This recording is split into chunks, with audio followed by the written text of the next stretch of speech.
24 का बदला 26 में, ये नारा क्यों लग रहा है तिरहुत स्नातक क्षेत्र में? अभिषेक शाह जो करारी हार मिली थी 24 में, चौथे नंबर पर चले गए थे, इस बार कमर कसकर तैयार हैं कि बंसीधर ब्रजवासी की जो बंसी है उसका सुर तान बिगाड़ देना है। डॉक्टर विनायक गौतम जो हैं उनका कुछ भी चलने नहीं देना है। तो आखिर क्या है तैयारी अभिषेक झा की और क्यों ये नारा लग रहा है 24 का बदला 26 में? आइए इस खबर में इसी का विश्लेषण करते हैं।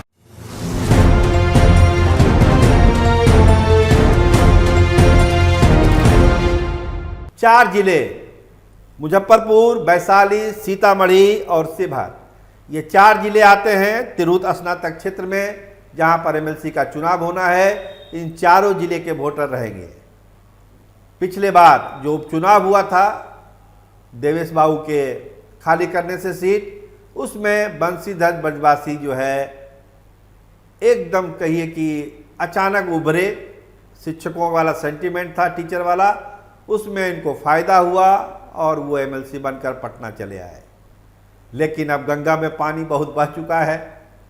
बंसीधर ब्रजवासी को लेकर तरह तरह की चर्चाएं हैं, बहुत सारी आलोचनाएं हैं। कुछ अच्छा काम भी किया लेकिन आलोचनाएं भी उसी तरह हो रही है। तो खैर उन पर हम बाद में आएंगे, लेकिन हम पहले ये बताने की आपकी कोशिश कर रहे हैं कि अभिषेक झा पिछले बार की तुलना में इस बार ज़्यादा कॉन्फिडेंट क्यों हैं। जो गलतियां उन्होंने की थी पिछले बार, और कहीं ना कहीं इन फाइटिंग था पार्टी के अंदर भी, उन तमाम इन फाइटिंग को कम करने की कोशिश पिछले 6 महीने से अभिषेक झा और देवेश चंद्र ठाकुर ने किया है।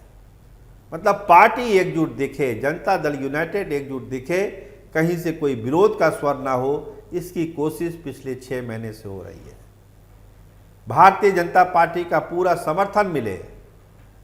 सम्राट चौधरी से लगातार मुलाकात अभिषेक झा की, देवेश चंद्र ठाकुर की, ये कहानी है कि इस बार गलती नहीं करनी है। जो गलती 24 में हो गई सो हो गई, 26 में इस तरह की गलती नहीं करनी है। जा रहे हैं, दौरा चल रहा है, दौरा तो सब लोग का चल रहा है। देखिए जो संभावित उम्मीदवार हैं, एक तो एमएलसी साहब हैं ही बंसीधर ब्रजवासी जी, अभिषेक झा का नाम हम चर्चा कर ही रहे हैं, डॉक्टर विनायक गौतम, आरजेडी समर्थित जो उम्मीदवार थे गोपी किशन, एक डॉक्टर विमोहन हैं, तेज प्रताप यादव का भी एक कैंडिडेट सामने आ सकता है। इसकी चर्चा इन चारों जिलों में है। आपको ध्यान होगा कि जो टीचर सेंटीमेंट था बंसीधर ब्रजवासी के फेवर में 23,000 वोट उनको मिले थे और एक बड़ी जीत उन्होंने हासिल की थी, और अभिषेक झा चौथे नंबर पर चले गए थे। प्रशांत किशोर के जो कैंडिडेट थे डॉक्टर विनायक गौतम, वो दूसरे स्थान पर रहे, लेकिन फिर भी हार जीत का अंतर काफ़ी ज़्यादा था। तो इस अंतर को समझना होगा कि इतना अंतर क्यों हुआ और इस बार परिस्थितियां कैसे अलग हैं। तो अभिषेक झा जिसकी हम चर्चा कर रहे हैं, जिन्होंने गलतियों को सुधारा है, तमाम चीज़ें हुई है, लेकिन जो डर सता रहा है वो प्रशांत किशोर के कैंडिडेट का है। क्योंकि पिछले बार भी डॉक्टर साहब ने मजबूत लड़ाई लड़ी थी, लेकिन बांकीपुर जीत के बाद माहौल बना है प्रशांत किशोर के लिए, जनसुराज पार्टी के लिए, और वही बदला हुआ माहौल डॉक्टर विनायक गौतम को मजबूत करता है तिरहुत स्नातक क्षेत्र के लिए, बहुत ज़्यादा मजबूत करता है उनको, और यहीं से अभिषेक झा की दिक्कत शुरू होती है। बंसीधर भाई तो है अपनी जगह पर, लेकिन मामला इस बार दो तरफा नहीं होने वाला है, ट्रिंगुलर फाइट होगा, त्रिकोणात्मक संघर्ष होने की संभावना बहुत ही प्रबल है तिरहुत स्नातक क्षेत्र में, और उसमें एक कोण प्रशांत किशोर भी बनाने जा रहा है।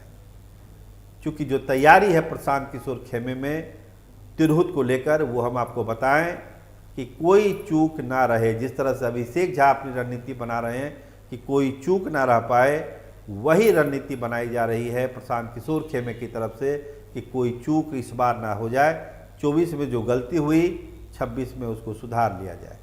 तो तैयारी अपनी अपनी है, अभिषेक झा की भी तैयारी है, डॉक्टर विनायक गौतम की भी तैयारी है, अभी आधिकारिक तौर पर तो कोई कैंडिडेटर हुआ नहीं है, लेकिन अभिषेक झा और बंशीधर ब्रिजवासी चुनाव लड़ेंगे, ये तो 100% सही है कि दोनों का दौरा, तूफानी दौरा चल रहा है। विनायक गौतम का अभियान अभी जो है वो जोर नहीं पकड़ा है, लेकिन धीरे धीरे ही सही ये अभियान जोर पकड़ रहा है। तो मामला त्रिकोणात्मक है और इस लड़ाई में आप यकीन मानिए कि कोई भी जीत सकता है और कोई भी हार सकता है। कोई बहुत बड़े अंतर से कोई ना जीत रहा है ना कोई हार रहा है। तो अभी वक्त है समय में, चुनाव में, और जैसे जैसे समय बढ़ेगा समीकरण भी बदलेंगे तिरहुत स्नातक सीट के।